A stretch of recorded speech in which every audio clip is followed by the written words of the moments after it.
YouTubers, Mike Martin's here, Mike Martin's channel. Cuba launches rationing in face of economic crisis. So at least they are, this was posted yesterday, and you know what? They are bracing and preparing, right? Cuba's launching. The Cuban government announced Friday that it is launching a widespread of rationing of chickens, eggs, rice, beans, soup, and other basic products in the face of a grave economic crisis.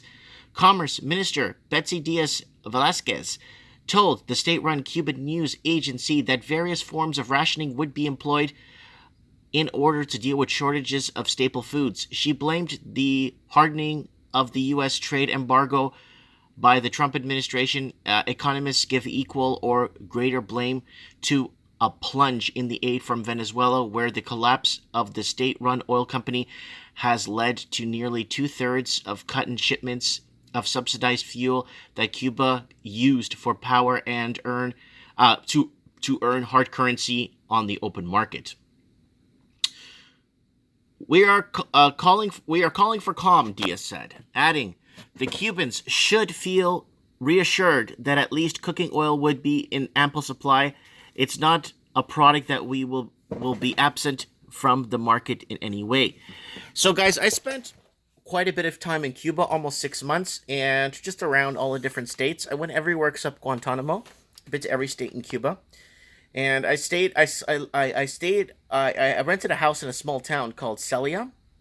It's close to Maron. It's this town called Celia. Look it up on your map. See if you can find where it is. I don't think it's on the map, to be honest. It's called Maron. It's outside of Maron. It's called Celia. So I was there I rented a house for 5 months, 6 months. Spent some good time in Cuba. And we ate mostly beans. Like every day we ate beans with scrambled eggs, beans with tortillas, a bit of tortilla with beans and tomatoes. We had beans, we had beans, everything. And we had a lot of pork too, roasted pork, right?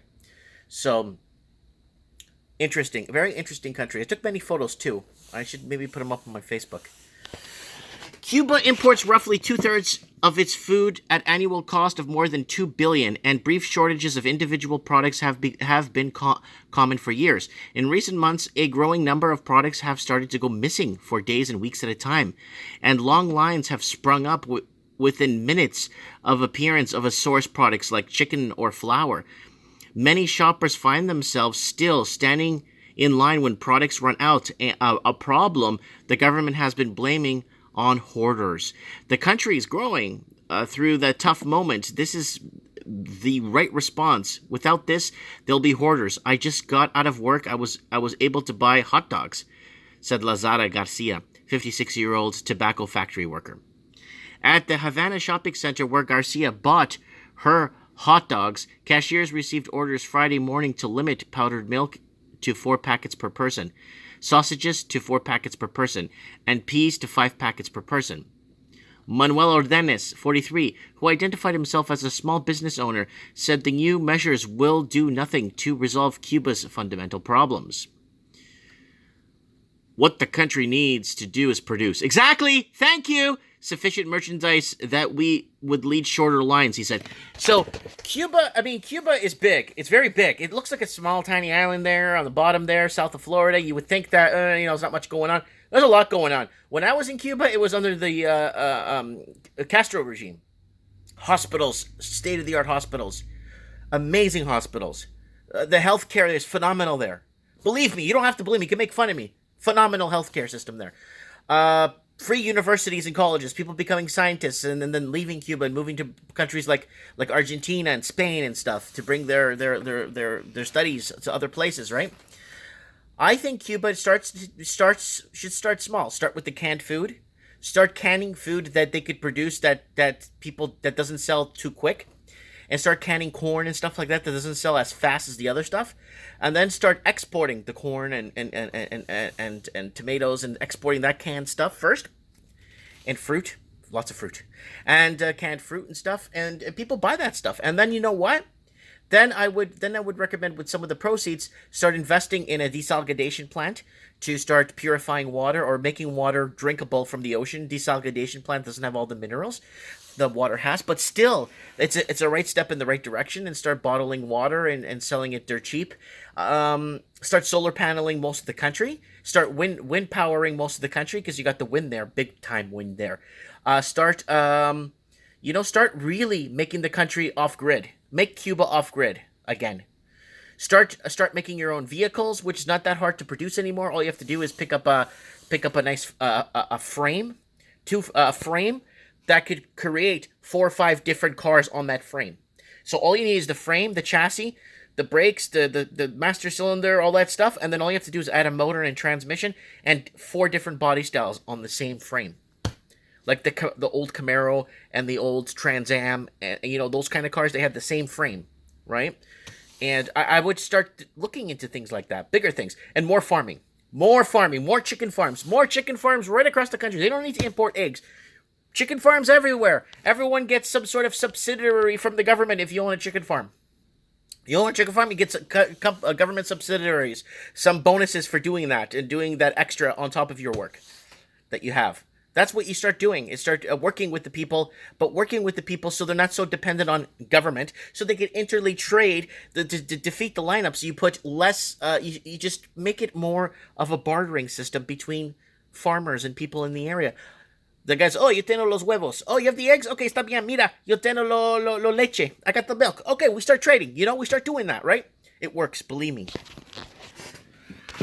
What the country needs to do is produce. That's what I read. Limited rationing to certain products has already begun in many parts of the country, with stores limiting the number of items like bottles of cooking oil and that a single shopper could produce. So this should bring up a green light in people's minds. Let's start producing cooking oil. Let's start making oil from olives, olive cooking oil. Let's start making cooking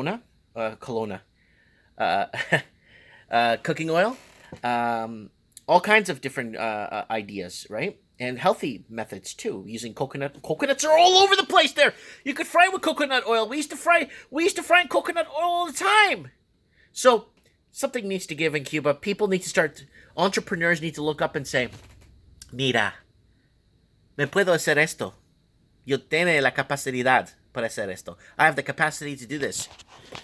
Cuban economy crashed with the fall of the Soviet Union in the early 2000s, as subsidized oil from Venezuela in the 2000s.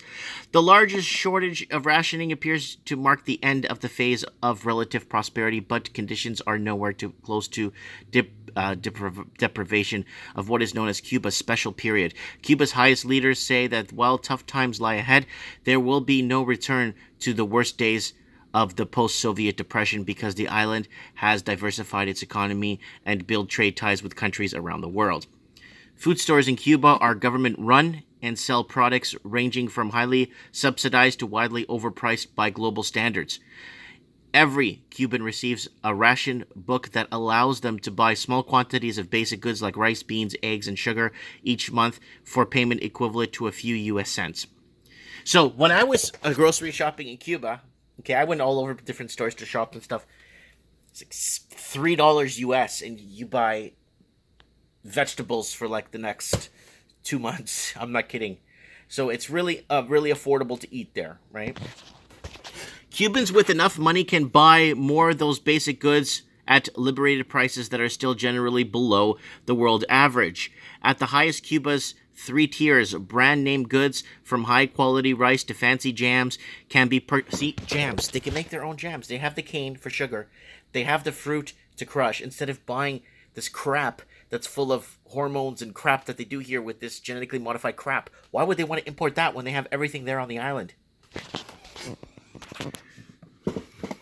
3 times the price of the other countries. Diaz says that chicken will now be sold in limited quantities. They don't have to. They have enough land there. Every type store with cheaper chicken, limited to 11 pounds per purchase, and more expensive a variety capped to 2 packages per purchase. Low price soap, rice, beans, and peas and eggs will normally be sold in limited quantities per person and controlled through the national system of ration books, she said. When I was there, they didn't have ration books. I don't know how. I didn't see ration books. Could have been another system. So that's it right there, guys. Selling limited quantities will lead to equal distribution, so the greatest number of people can buy the product and can avoid hoarding, she said. Tell me what you guys think.